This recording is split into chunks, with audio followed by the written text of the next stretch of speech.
We're in Italy, north of Italy. I don't know what town we're in.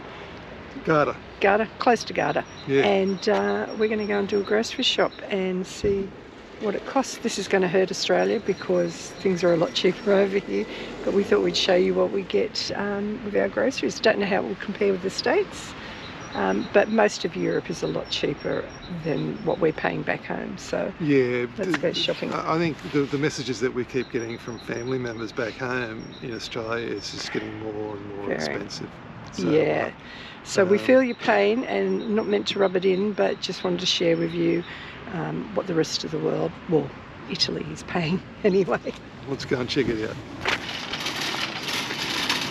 So we have our groceries and we're going to show you what we got and how much it cost us when we get inside.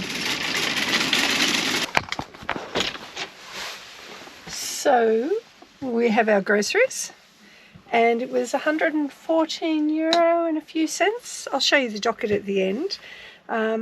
We did pretty well. We got a few essentials. We didn't need a lot of groceries because we had done a grocery shop a few days ago. So there's not a lot of fresh produce like fruit and veggies because I've got what I need. And I wanted to get some things to take back to Austria to be ready for Christmas. So we may look like alcoholics, but we've got alcohol for us and other people. There's a lot of red wine there. Yeah, it's not bad. Bottle of limoncello. And it's for Christmas and New Year's, and it's not just for us. It's not like we're going to drink it all, so don't think that we have a drinking problem, even though it really does look like we have one. Okay, and the limoncello, yes, that's... Limoncello, that's hopefully good. It's a good one. You never know. They didn't have any Guinness. Couldn't find any Guinness. Haven't seen any Guinness in Italy. So we'll have to see. Now, we found that things were a little bit more expensive here as well because we're a bit more in the north. In the south, it's cheaper. But this is also a tourist town. Yeah, so things are... Yeah, because a lot of people come here to holiday. There's not many people here at the moment because it's out of season.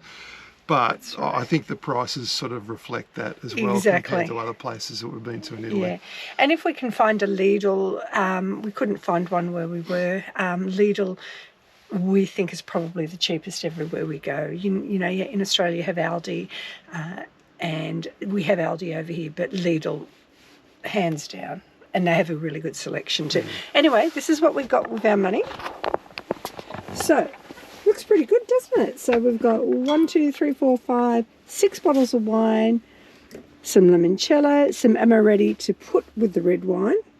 And I've just got some plain biscuits over here. I like plain biscuits, some chips, some washing detergent, a bit of pesto, some ravioli, gnocchi, some more gnocchi and ravioli and stuff like that.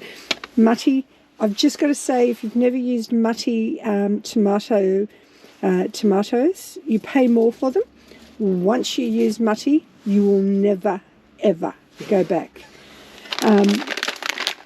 Tony loves a, what are they called? Salted cashew. Salted cashew overnight, so we've got him some salted cashew.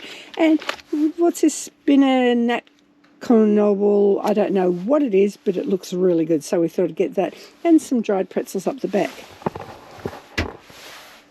Not too bad, really, for €114, but hey, we haven't finished yet because I couldn't fit it all on the table. Over here, we've got our wraps. They only come in 3 packets, so we bought 2 packets of those. Some buffalo mozzarella, some good Reggiano parmesan. Everyone who knows me knows that I love my parmesan. I won't buy cheap stuff. I won't buy pre-grated, and it always has to be Reggiano. Some more cheese. We have a lot of cheese overnight, so we kind of nibble on that each night. Some eggs, some dates. I think that's cream. As a rule of thumb, when I am shopping, I like to Google Translate, but the phone had no service in there, so hopefully that's cream. If not, I'll work it out later. Some more salted chips, big lot of mushies because we love our mushrooms, some butter and some bread rolls for lunch, and we don't know what that is. We thought we'd try it, and obviously some garlic. So all of that, hang on, let me just get the receipt out, was €114.54. And I have the receipt here, which I will show you. so that you know that I'm not making it up. Tony, can you hold that flat for me, please? Okay, so this is our grocery, and right down there is our price. So that works out to be in Australian dollars. Tony's just going to calculate that for us in Australian dollars. Currently, the euro is about 60 cents Australian, 59 cents Australian, give or take, somewhere around about that. And that comes to $188.22 Australian. I will pop up, I'll work out, you can't work out what the US dollar is there, yeah. Can you? And we'll tell you what it is in US dollars if you are watching this from the States. In US dollars, I don't know how things are over there, but that's 119 and 73 cents in US dollars. So your money goes a long way over here for food, and we've brought quite a few luxuries in this, like with all the wine and the limoncello and the amaretti, because we're coming up to Christmas and New Year's, and we wanted to have some nice stuff. And yeah, this is why we can't afford to retire in Australia. Because you got to eat. Yeah. Right? And you got to drink. And everything I'm hearing from back home, it was pretty bad when we left, and everything I'm hearing from back home from everyone is that it's a lot worse than it ever has been, and that the prices are going up, the amount that you get in the package is going down, and it's just crazy. And there's a monopoly in Australia. The concerns are that the wages aren't going up. That's right, the wages aren't going up. We pay an awful lot for alcohol. I've done some videoing here to show you just how much you pay for alcohol over here, because the taxes in Australia are just ridiculous. And it's just like you could become an alcoholic for an Australian to come over here, because we've never seen alcohol these prices before. There's a 700ml bottle of Jack Daniels in there I saw was like €19. Yeah, which is what, about 30 Australian roughly. Yeah, it's less than half the price. Yeah, it's crazy. So back home, I don't know how it is in the States, like I said earlier, but back home I know people are really, really hurting, and this isn't going to make them feel any better, because they're just going to realise the price gouging is so out of control in our country that it's really depressing. And I don't know how people survive, and I certainly don't know how pensioners are surviving on the small income they get with the cost of food over there.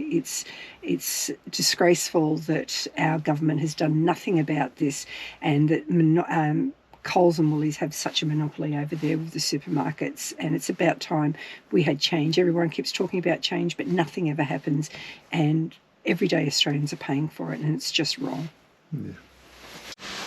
So we have lovely salad rolls made for lunch today. In the bottom of the salad rolls, hang on, I'm just going to get this and show you.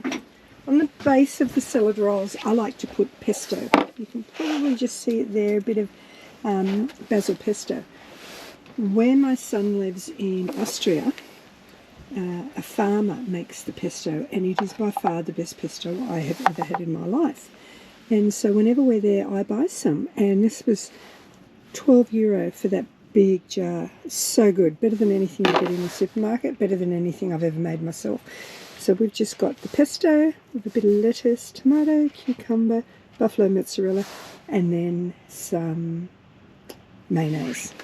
Now, Tony, can you do the honours and hold this for me for a second? And so what we have here is, I got some kefir.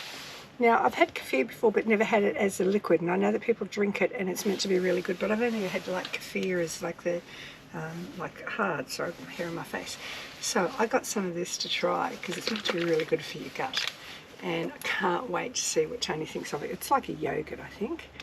Looks like a yogurt, and I thought we would have some in our Colmar cups. Better to have kefir, I suppose, than red wine and amaretti.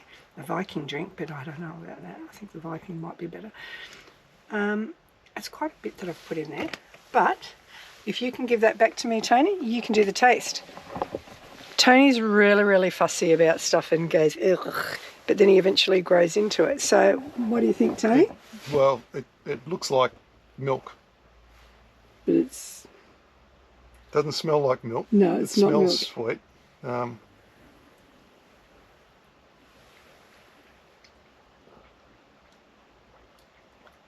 It's actually pretty good. Oh, there you go. It tastes like that Yakult.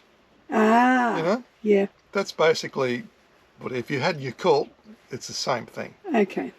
So it's like sort of microbiotic thing. Yeah. I'm sure there's a lot of people out there who've had kefir before, but we haven't had it like this in a drink. But anyway. I probably wouldn't use it as like an accompaniment to food. Have it more as a I will gut have cleanser. my food, I'll have my lunch, and then I'll wait for a little while, and then I'll have some of this. Okay.